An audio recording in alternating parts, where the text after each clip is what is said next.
¿Pasaste meses, quizá años, escribiendo esa cosa a la que llamas obra maestra solo para que termine en el cementerio de manuscritos olvidados de Amazon? Le metiste alma, sudor y probablemente una botella de vino en noches de bloqueo. Y ahora te asalta esa pregunta que te da escalofríos. ¿Y si a nadie le gusta mi libro? ¿Y si resulta ser un mojón literario que nadie quiere ni tocar con un palo? Tranquilo, Drama Queen. Antes de que te declares el incomprendido del siglo, vamos a desmontar esa paranoia. El problema no es que seas un genio adelantado a tu tiempo, el problema es que te autosaboteas o eres huevón. Y sí, y la culpa en gran parte es tuya.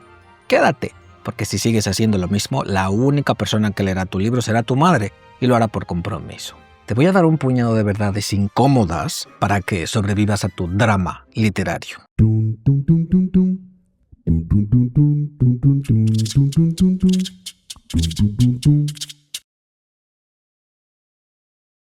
Thriller, romance, ciencia ficción, terror. Conoce las convenciones y luego rómpelas. Domina los subgéneros narrativos. Cómpralo o tómalo por suscripción en mi web. Añade 12 clases 1 a 1 para dejar huella en los lectores.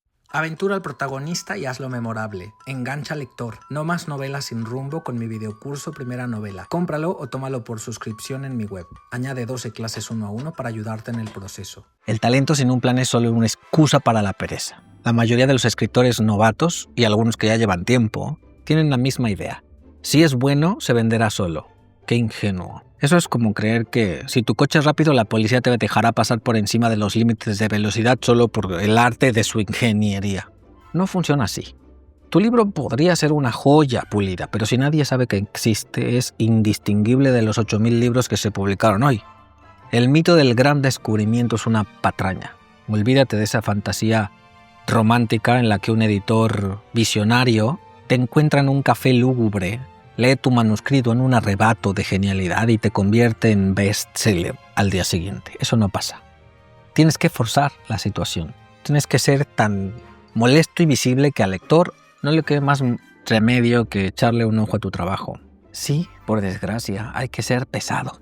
Anécdota del vendedor de humo. Un alumno, llamémosle Javi. Javi era un escritor de sensaciones. Sus frases eran largas, poéticas, bellísimas, pero su trama era muy aburrida, más que una charla de contabilidad. Lo publicó sin promoción, con una portada genérica, y esperó.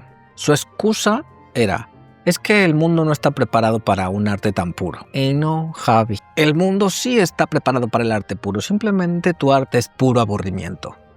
Su error no fue el estilo, sino creer que la calidad eximía del esfuerzo de ser un profesional.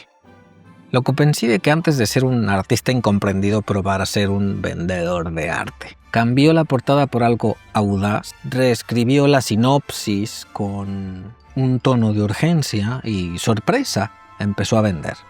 La calidad sigue siendo subjetiva, la visibilidad es aritmética. La portada parece hecha en Paint y el título es una declaración de guerra. Antes de que alguien lea solo una palabra de tu prosa magistral, juzgará dos cosas: la portada del título y la sinopsis. Si fallas en cualquiera de estas tres, el juego termina. Se acabó. No hay una segunda oportunidad. El primer juicio es visual y no perdona. Piensa en tu portada como ese traje que te pones para una entrevista de trabajo, que te cambiará la vida. Si vas con unas bermudas y una camiseta de heavy metal de los 80, por muy brillante que sea tu CV, ya perdiste puntos. Si eres indie, contrata a un diseñador, y no me refiero a tu primo de 12 años que sabe utilizar Photoshop. Me refiero a un profesional que entienda de diseño editorial, de psicología de color, de tipografía, etc. Una portada que grite: lo hice yo en 5 minutos. También dice en automático: el contenido se hizo en 5 minutos. El título es una promesa incisiva. No puede ser un resumen filosófico de tu vida. Tiene que ser una promesa, un gancho o una pregunta. Si tu novela se llama Las tribulaciones existenciales de un hombre en otoño, ya has condenado a muerte a tu libro. ¿Quién va a clicar en eso? Busca algo que pique, que te cuente de qué va la cosa, o que directamente sea tan irreverente que no puedas pasarlo por alto. El arte perdido de la sinopsis. La sinopsis no es el argumento. Grábate esto. La sinopsis es el thriller, el momento de máxima tensión condensada.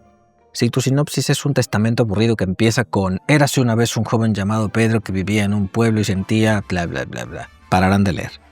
Debe crear una herida, un conflicto irresoluble, Dejar al lector con la sensación de que si no sabe qué pasa después, su vida literaria no estará completa. Si no puedes contar de qué va tu libro en 3 frases, tienes un problema serio con la claridad de tu propia historia. A menudo, un mal pitch esconde una mala estructura de trama. Cuando el lector abandona, ¿tu protagonista es soso o el ritmo apesta? Si la gente empieza a leer tu libro, súper bien, pero lo abandona a la mitad, desastre. Entonces el problema es intrínseco, no es marketing, es narrativa. Pero antes de quemar tu escritorio, haz el diagnóstico correcto. Muchos escritores caen en la trampa de crear protagonistas buenos o relatables, y lo que obtienen es un ser soso y sin aristas. La gente no quiere héroes perfectos, quiere humanos imperfectos que cometen errores estúpidos. Si solo es un muñeco que se mueve según lo que el destino le lance, es normal que lo abandonen. El lector necesita a alguien que fuerce la acción, no a un espectador pasivo. El conflicto no es una cosa que pasa una vez, es una constante pulsante. Si tu historia tiene momentos de paz, donde no pasa nada relevante durante 50 páginas, tu lector se irá. Deberías sentir que el protagonista está constantemente en una cuerda floja, en peligro físico, emocional o profesional. Si no hay riesgo, no hay interés. Imagina que tienes una escena en la que un personaje tiene que tomar una decisión de vida o muerte. Si esa escena no es más tensa que un estornudo en público, no sirve. Tienes que construir la escena de tal manera que el lector sienta que el personaje está a punto de declararle la guerra al destino. Piensa en el escalador que sabe que si suelta la cuerda, cae al vacío. Si en tu escena el escalador solo está pensando en qué va a cenar, el ritmo ha muerto. La crítica constructiva y la bilis gratuita. Aprende a filtrar el ruido. Acá llega la parte dolorosa, las reseñas. Las críticas son inevitables y si te afectan, te diré algo sencillo, eres muy débil. Si no puedes manejar que un extraño escriba que tu obra es una porquería, ¿qué haces dedicándote a un arte que es público y subjetivo? Distingue la crítica que te hace crecer del hate de un troll. La mayoría de los escritores se anclan a la crítica destructiva, la que no aporta nada. El hate es emocional, personal y no argumentado. Este libro es una mierda, el autor es un idiota, no entiendo por qué esto tiene 5 estrellas. Esto no es útil, es la bilis de alguien que necesita sentirse superior. Ignóralo, es ruido. La crítica útil es técnica, específica y argumentada.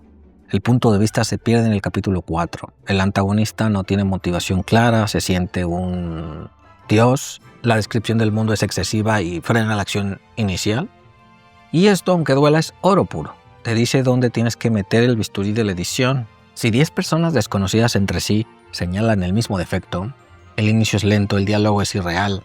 No es su error, es tuyo. No te refugies en la idea de que no te entienden. Agarra el cuchillo y corta. Deja de sabotearte con la crisis existencial de la publicación. Eres la persona más ridícula que conozco.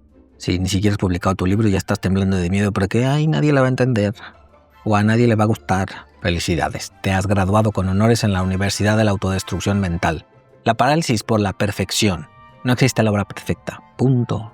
Acepta que en algún momento debes soltar al pájaro. Si esperas la perfección, te pasarás la vida puliendo el manuscrito que, te lo aseguro, no es tan perfecto como crees. La única forma de mejorar de verdad es recibir feedback real y empezar tu siguiente proyecto con las lecciones aprendidas. Los grandes escritores no son grandes porque publicaron un libro perfecto, son grandes porque publicaron 10 libros imperfectos, cada uno mejor que el anterior.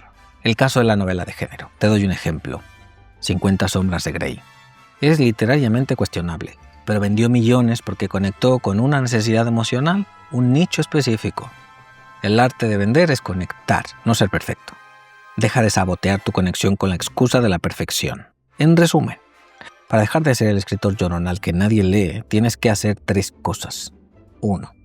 Deja de ser perezoso con el packaging. Si vas a autopublicar, ojo, que esto, como ya pudiste hacerte una idea, está enfocado sobre todo a ese tipo de autor que quiere autopublicarse, que no está interesado en la publicación tradicional que implica el reconocimiento de un editor que apuesta por la obra y que corre con todos los gastos. Espero que haya quedado claro esto. Invierte en una portada profesional, un título que pique y una sinopsis que te haga sudar. Este marketing no es opcional, es el preludio del descubrimiento de tu arte. Ahora, esto de nada va a funcionar si no matas a tu protagonista pasivo. Asegúrate de que tu personaje principal tome decisiones que generen conflicto, en lugar de ser arrastrado por la trama. El ritmo es conflicto constante. Y 3. Filtra el hate y actúa a partir del feedback. Si la crítica útil es repetitiva, es la señal para evitar y mejorar. Ignora la bilis, usa el bisturí narrativo y edita. Si realmente quieres que tu trabajo deje de ser un secreto mal guardado y empiece a convertirse en algo que los lectores quieran devorar, si estás listo para dejar de ser una víctima y empezar a ser un profesional, dale un me gusta a este contenido, hazlo ahora para recibir más consejos que te van a sacar de esa zona de confort donde no crees en nada bueno y ponte en contacto conmigo. ¿Estás cansado de que tu manuscrito acumule polvo, verdad? Escríbeme, no para darte palmaditas en la espalda, sino para darte la estrategia y las herramientas que necesitas. En mi web tienes el botón de WhatsApp. Mándame un mensaje. Te ayudaré a dejar de ser ese escritor incomprendido y a sonar como alguien a quien sí vale la pena leer. No pierdas más el tiempo pensando. Actúa. Y si necesitas un camino claro para estructurar esa idea que tienes dando vueltas, deberías echarle un ojo a mi videocurso Primera Novela. Te enseña el proceso completo para proyectar y escribir tu primera novela con cabeza. O si estás atascado en cómo manejar diferentes géneros para hacer tu trama más rica y variada, te recomiendo el videocurso Subgéneros Narrativos. Entenderás que no hay límites, solo herramientas que no has aprendido a usar. Piénsalo, el problema no es el mundo, eres tú. Por eso tiene solución. Dicho esto, deja de lloriquear y ponte a escribir. Ya está. Yo soy Israel Pintor, coach literario y profesor del taller de escritura creativa. Escribe que la vida son 2 días y no un bloqueo.